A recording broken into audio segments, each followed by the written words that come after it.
Hey, so if you suck at pricing your SaaS, if you suck at pricing your agency services, if you always struggle, or at least in many cases struggle to not undersell yourself, if you struggle to, charge enough to actually provide a valid and good service, well, then I think you might want to listen to this podcast here today.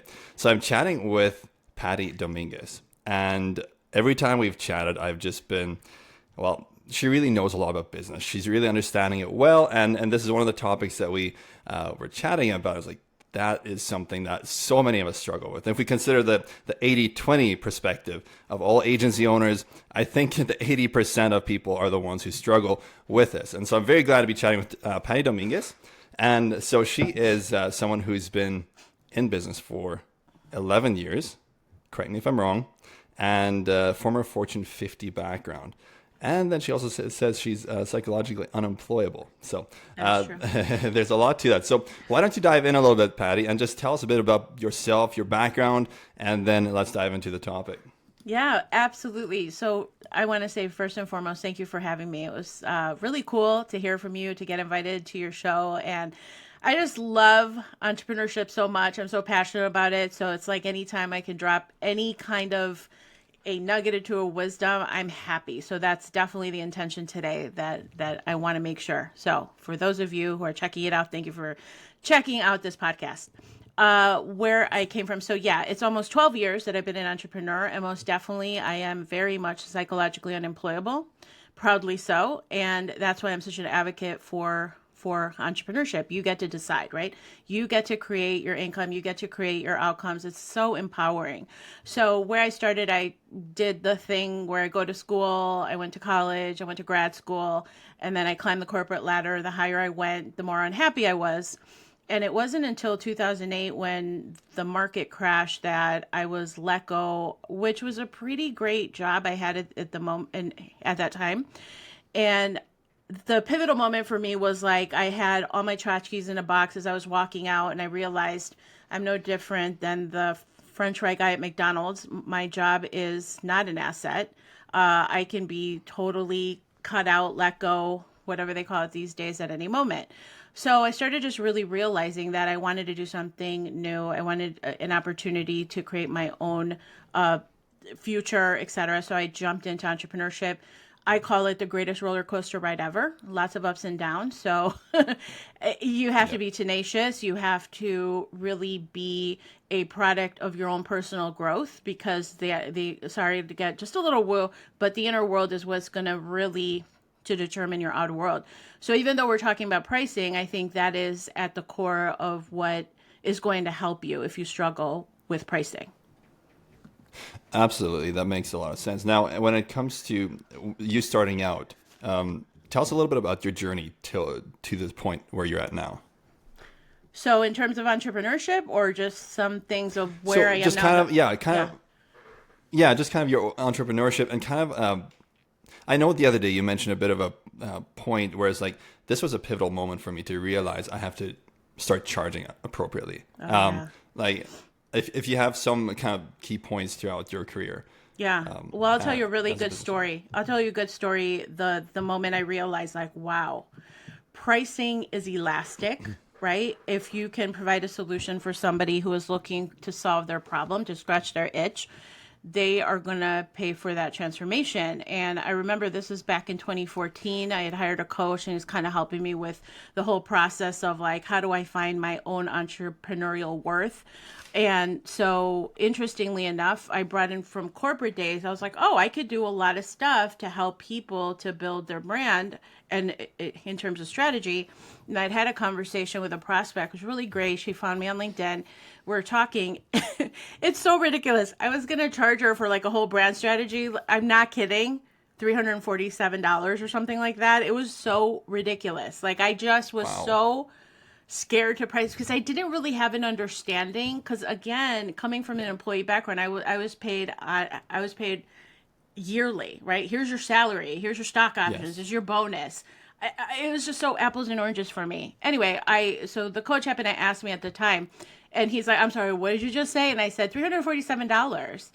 And I said, I really think she's going to say yes. It was kind of like my first entree into that kind of consulting. So he's like, what are you talking about? Like, you have this background, you've done this. And I'm like, yeah, but just kind of as a first client, this and that. And so long story short, he said, add a zero. I'm like, what are you talking about? He's like, add a zero. You said you're coachable. I said, yes, most definitely. I pride myself on being very coachable when I hire someone. So I did. I added a zero, presented it to her. And he's like, present it to her, cover what you're going to bring in terms of the value, and then shut up. Like, don't apologetically confirm your pricing, which tip number one, you guys, don't confirm your pricing, like kind of over explain. So I did it, and she's like, perfect. All right, how soon do we get started? Think about it. I 10x the opportunity in that moment with that lesson. And it just really goes to show you pricing is so elastic. If people want that transformation bad enough, they're willing to invest in themselves. So yeah, that was big for me, really. 100%. Now, tell me a bit about when you did that. It sounds like you were starting out. That must have been a bit of a hard thing because you're like, I need an opportunity. I need some money flowing. Yeah. So it's like, I'm going to 10x this price here. Yeah. But obviously with a coach, I bet that kind of just helped you do that. Whereas otherwise, you'd probably been way too freaked out to even do that. Of course, because it's really interesting because on my own, I've been a coach, I've helped people, I do consulting, I mentor people, and I always find it so gratifying when people are like, you changed my life, right? And I'm like, no, I didn't change your life. You did the work. All I did was like, I love this when I heard it one time. I think it was from like Joe Dispenza or somebody like that. He's like, all I did was like, I moved your view. Instead of you looking at things in a silo, like you move the perspective. You chose to step forward.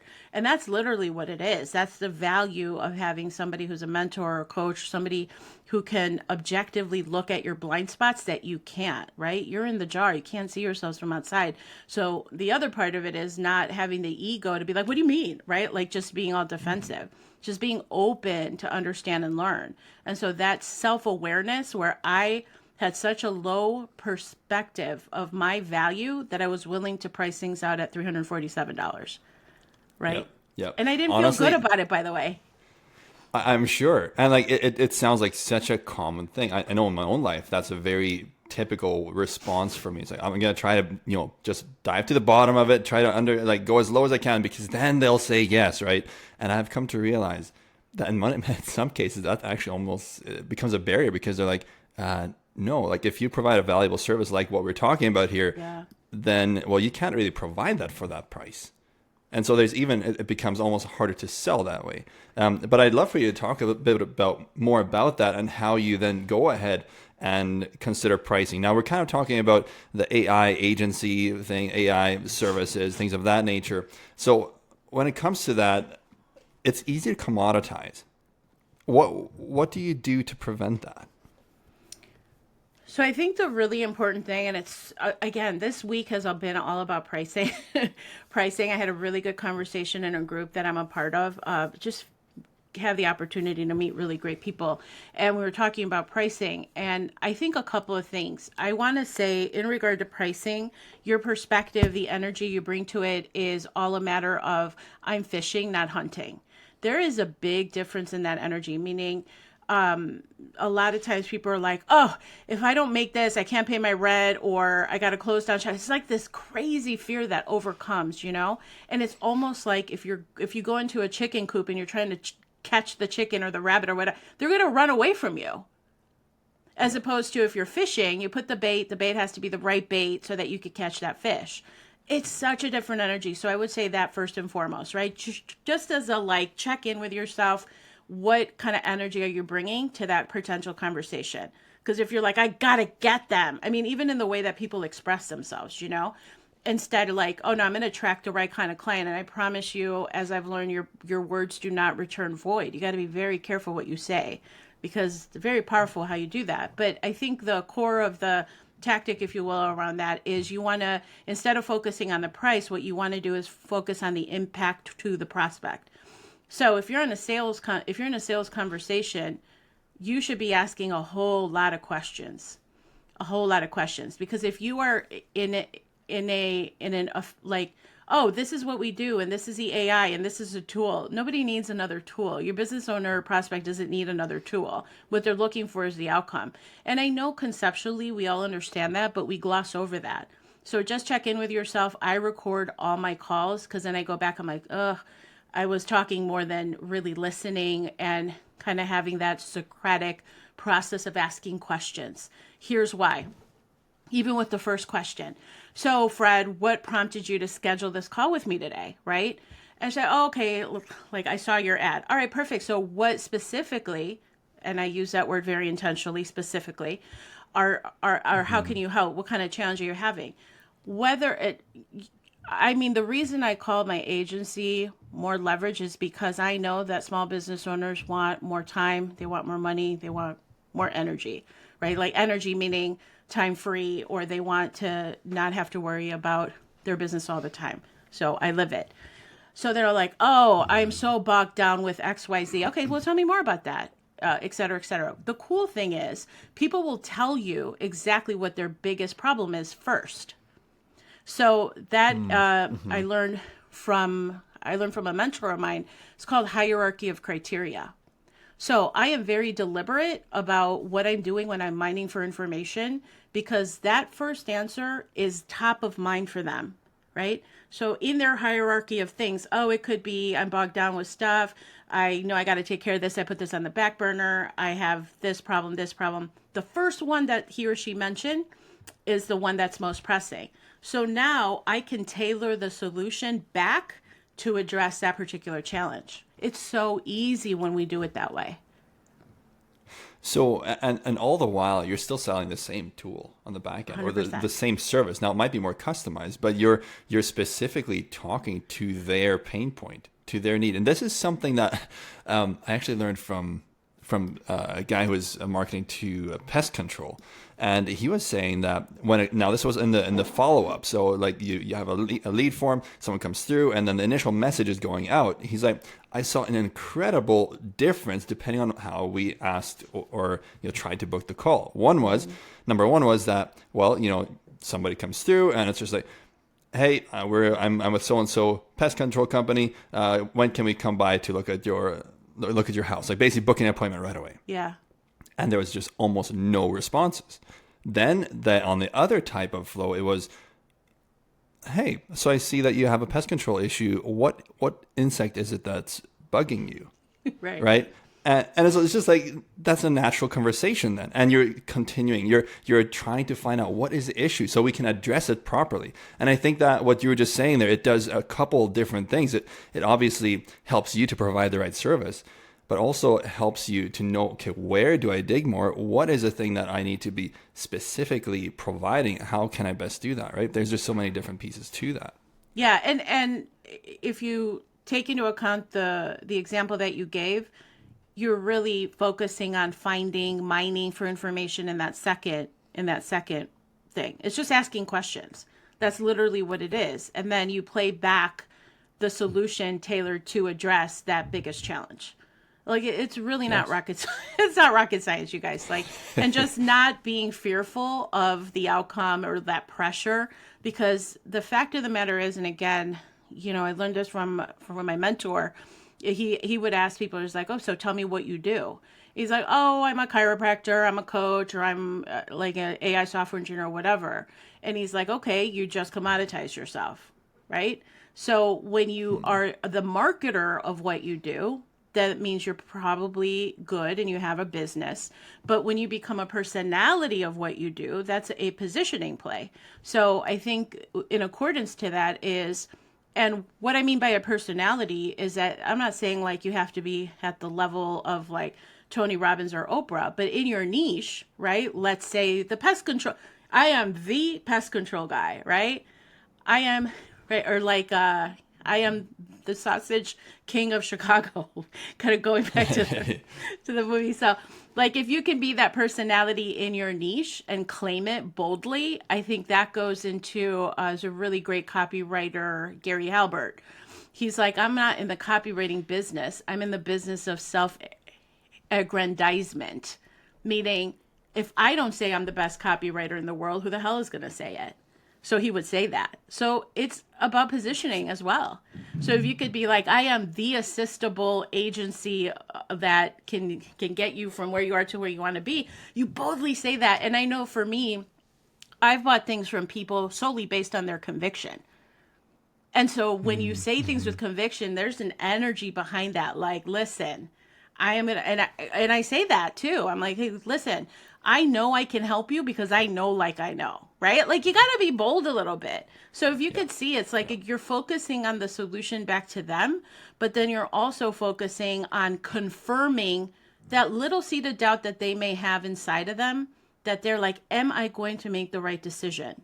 Right? Am I making the right decision? So you speaking things with conviction helps to put them at ease. And I think there's something very magical about that. It's like you can't quantify it, but you got to start practicing doing it that way. Because I promise you, it's going to really help the person to close the gap in terms of that yes that you want them, that you want.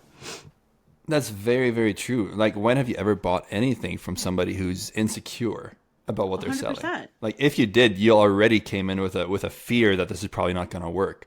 And then what do you see? Like a refund probably in a couple of days. Yeah, like, 100%. The confidence not only makes a sale happen easier, but also I'm sure enables you to price it higher.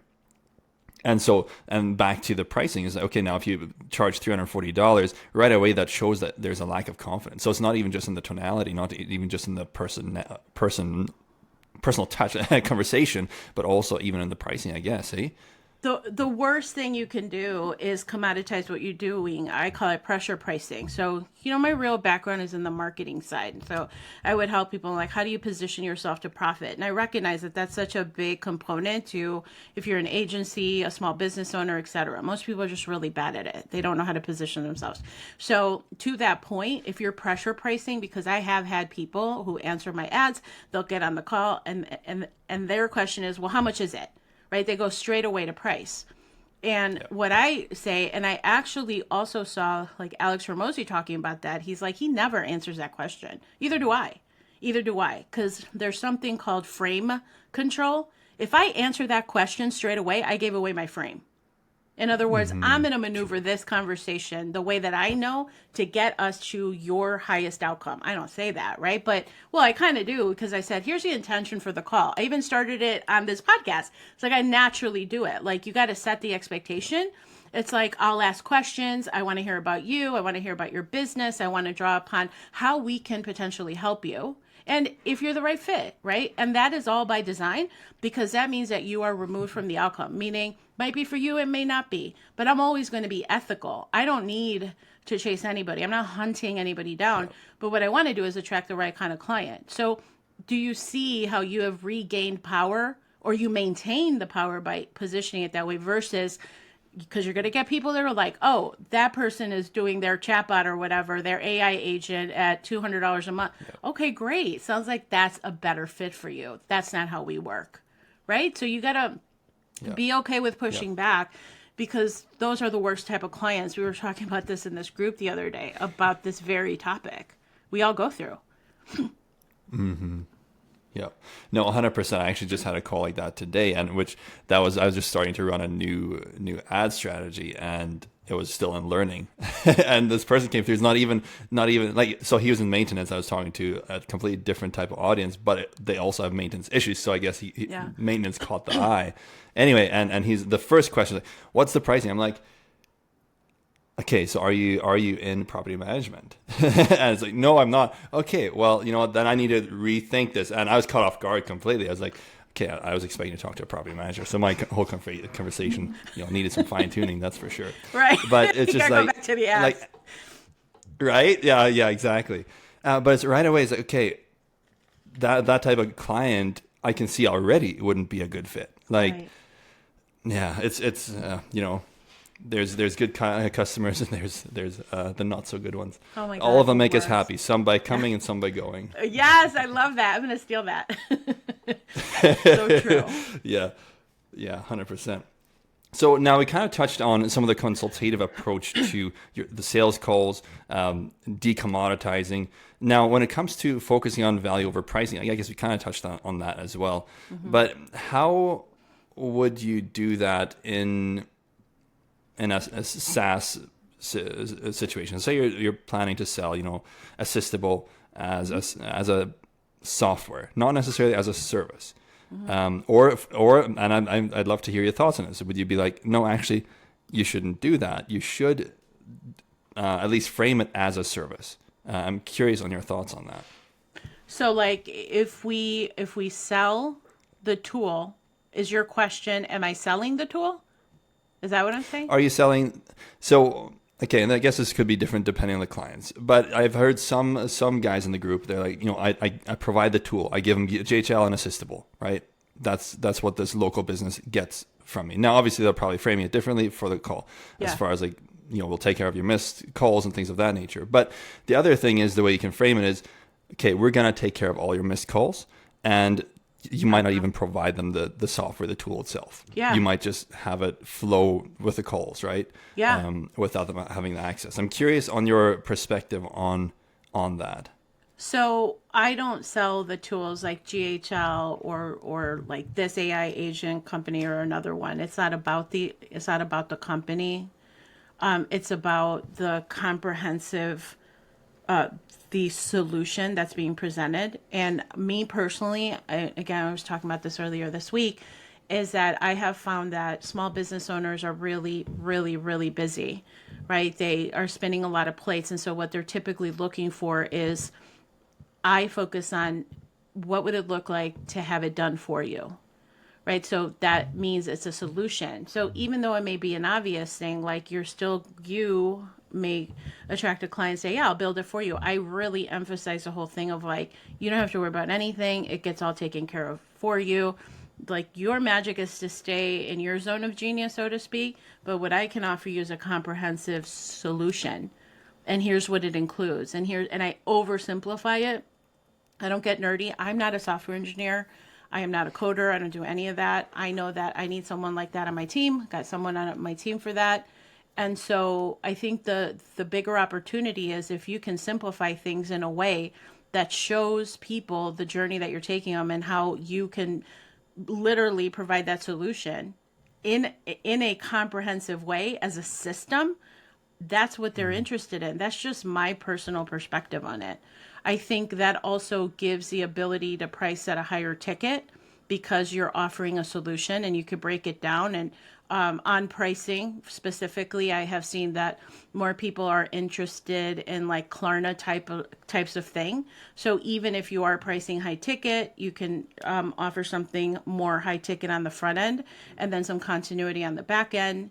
And I bring up Klarna or Afterpay or this and that because right now, economically, the trend is like people are Klarna-ing because I have some clients in the coaching space. They're Klarna-ing like a $50 product. It's just the reality of where we are. So if you don't have that as an opportunity, I would definitely do that. Because when people can say, hey, so say, for example, I'm charging $4,000 or $5,000, say, and we do have financing options, it would come out to about $300 a month. You get the money up front, but they get to finance it so that I have seen that more people are interested in hearing that, right? It just kind of, it removes the pressure. Mm-hmm. Yeah. For many that, $4,000 per month, like upfront can be a bit huge. At the same time, when you have those that can't easily do it, that's a great customer. But yeah, no, that's really good to hear. Now, I want to just, I should have asked about this a bit more before, the positioning. Mm-hmm. When you talk about positioning, can you go through that a little bit more on how that runs through, kind of from start to finish of a customer journey? Like, so would you just say that, hey, I am the best in this? Or would you, like, how do you show that you are? How do you demonstrate that? And how do you kind of build that positioning, I guess, in the nurturing or in, like, what different pieces do you put to that to be able to do that properly? Yeah, I mean, I definitely think structurally, I'm going to go to Eugene Schwartz, the author. He wrote author of the book, Breakthrough Advertising. So I've studied copywriting for a really long time now. And what he talked about is like there are levels of market awareness So when a prospect contacts you, right, if they're completely unaware of who you are, they may not even understand their problem fully. So it's a matter of moving them through the life cycle of completely unaware, and I'm going to keep it super simple, to aware, to the point where they're like, you're the one that has shown me exactly what my problem is and I'm ready to buy, right? I'm super simplifying it.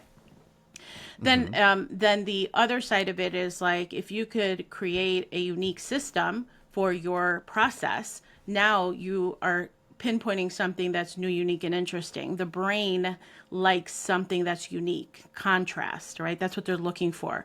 And then the other thing that's a brain trigger is tangibility. So if you can show the solution in a quote unquote tangible way, like here are the stepping stones of how I'm going to help, and you give them that picture. That's why some people call it a method, a blueprint, a framework, whatever it is. Come up with something that's your own, right? So that's proprietary. And I'll give a really good example to that. There was a program in the 2000s, I believe, and it was a high interval intensity training program. And the guy who was selling it with infomercials, and it was bombing really bad. And then they came up with well, how do we put a unique twist on this? So the guy rebranded it P90X, came up with muscle confusion. That was the unique twist to it. And it freaking was like, hundreds of millions of dollars in sales. So why? It's high interval intensity training. That's what it was at the end, right? But when he commoditized himself, it was just more noise in the market. But when he called it muscle confusion, that's why you see all of these this is what I did in my corporate job, right? How do you become a brand challenger? How do you claim shelf space or whatever it is? You have to be different. And so we are service providers, so our differentiation has to come in the way we're doing things. At the end of the day, we're all doing things probably very similarly, but if I position myself in a unique way that is speaking to something that's different, that's tangible, and you ask, how do I prove that? You have proof points. Proof points could be, I help to substantiate my claims through any kind of third-party report, resource, study, anything like that. And we're in the AI space. You can find incredible, incredible studies. And Perplexity is so easy to find, right? Like, you just claim that. So that's why you hear really savvy people in the marketing space, or even in consumer packaged goods, institutional marketing, talk about things like, oh, according to this study or the Pediatric Foundation. They're just doing that because it's a third-party resource. It's helping to substantiate their claim. So we got to do the same thing. So these are all practical applications that we can deploy once you have the unique positioning where you're taking people on that journey, right, of becoming unaware. They think, I have a headache. Well, do you have a headache, or do you have like a migraine or whatever, right? Like, you're like moving them to that process to the point where they say, oh, I need this because you've helped me understand my problem better. Right. So that's how you're like, this is your solution. It's like a customer journey. So back to what we do in the AI space, depending on who you're helping in your niche, how do we move people through the awareness? So I have a proprietary process that I have established. That's what I write about on LinkedIn. I talk about it on LinkedIn. I say it ad nauseum. I'm sick of talking about it because I want to make sure that people are hearing it, so that when I do that, they're like, oh, that's interesting. I haven't heard that before. It's all the same. I'm just putting my own twist on it. So I think that's really important. And then another thing, you're substantiating third-party statistics, resources, case studies, testimonials, any kind of video testimonial, any of that stuff. It's the hardest thing for us to get, in my opinion, is a video testimonial, because I tell my clients that, and they're like, well, people don't have time. Jump on a Zoom like you and I are doing today, Jason. Ask the questions. You get it in their own words. We're just having a conversation. Boom, there's your testimonial. Like, you got to keep it really simple. Yeah. But those are the things that help to position. And then it's about getting out there and talking about what you're doing. So we are the only, right? So the only is a strategy where Harley Davidson uses it very effectively. We are the only, and why they have that noise to their motorcycles, and they have the Hog Club and all these other things. So find the only aspects of your brand and talk about you being the only. So that's it. That's fascinating, and that's very powerful because I think that whole awareness, the different levels of awareness. Now tell me if I'm wrong on this, but couldn't that almost be, obviously depending on your structure of how you what you want the journey to be like, and it'll be different depending on the business locale, like a local business or online business, whatever. But let's just say in the AI space, it could easily be also identified as, okay, you have one group where it's kind of the entry level group, and then the second group would be a bit of a higher, potentially higher value group or something like that, and then after that, it'd be like the top tier. Now, that might be more of like, this is the unaware people are in here. They're gaining awareness in this group, and then from there, it could be kind of moving up the ladder in such a way. Not sure if that completely makes sense. Yeah, I think so. I don't think that they're an unaware prospect, meaning I have people who follow me on my LinkedIn. So I have a newsletter I just launched, and I'm very surprised that there's some people who follow me because they're like, oh, I'm curious. She's saying something. And the way that I positioned it is like, I'm going to be talking. I'm not a coder. I'm not a software engineer. All those tech nerds, sorry, could talk about that stuff however they want. Yeah. That's not me. What you're going to get from me is just a conversational approach to how to implement AI to take away the pain that you're having as a small business owner. I say that very on purpose, because I don't have to over intellectualize anything. Where I see, unfortunately, a lot of very analytical engineer types is that it overcomplicate because they're talking geek speak. You will lose people. Yeah. Like, you got to say things in a way that's conversational. Otherwise, you're dead in the water. People are like, the confused mind says no every single time. So how do you break it down in a way that's literally conversational? And then you'll be better off that way. So my point, to answer your question on the unaware, like, do people even understand what an AI agent is? We assume that we do, or they do, pardon me, but maybe they don't. So why not just say, hey guys, this is what an AI agent is? Because if you look on YouTube, you're just like, what is an AI agent? Boom, it's like right at the top. Nobody wants to look dumb, right? No, it's kind of like, who has a question? You're like, I do. But no, like, just make it easy for people. So how do you move them from, okay, cool, now you know what an AI agent is. Here's how it could be deployed. Here's some problems that it could solve. Literally take people through that journey. And because you've educated them enough to the point where they trust you, know you like you trust you, because you have to provide about 7 hours of content before somebody believes in what you have to say. It takes a lot of content, a lot of touch points. So just by doing that with your content, if any of you guys are doing things on social media, pick your poison, video, audio, right? Now there's just, or whatever the platform is that your prospects are hanging out, do that, and then you'll become that trusted source, like Jay Abraham talks about, trusted advisor. That's what we wanted to be, right? And because I have taken away the risk of the prospect looking dumb, they trust me more to say, can I ask you another question? Yeah, go ahead, right? You see what I'm saying? Like, you're empowering the prospect. And I think that is also a great place to be, because then they're like, oh, thank you so much. You said it in such a way that it made sense, or like, you're really an expert. I'm like, I just made it conversational. They feel good because they're understanding it. And so I need to get them to have that epiphany that they need what we have. So that's how you do it. That's incredible. And that really does break it down very well. Like, I've seen that. It's like, okay, you can be as smart, you can provide something in the technical type of way, whatever, and that does the thing. But the truth is, if the people don't understand it, then what have you just done, right? Like, Are you truly helping, right? So yeah, that's absolutely incredible, and we're kind of coming to the point of wrapping up here. But I was just getting started. Do you have any? Okay, well, let's keep going then. Like, I'm just curious. Like, do you have any other kind of things that you're like, okay, I think this is something we should touch on yet? That'd be important. I would say, I have been saying this forever, like, don't give in to the price war game. I think as fellow agency owners, we have to be respectful of our crafts. In the point of, like, when you guys give away your stuff at a commodity price and you give into pressure pricing, you give into the price war game, you're literally ruining it for all other agencies as well. You know what I mean? Like, don't do that. I think if we all take a stance and appreciate what we do and how we're doing it, everybody wins. Your client wins. You're going to attract a better client. You'll win. The impact of what you've done. It's just such a better energy to be in instead of pressure pricing and then feeling like, oh, I'm getting taken advantage of. I've been giving and these people are just so high maintenance. It's the worst. Yeah. And so just by taking these elements into account, such as, positioning, what is it that you want to be known for, creating the levels of awareness, how do you dimensionalize the impact?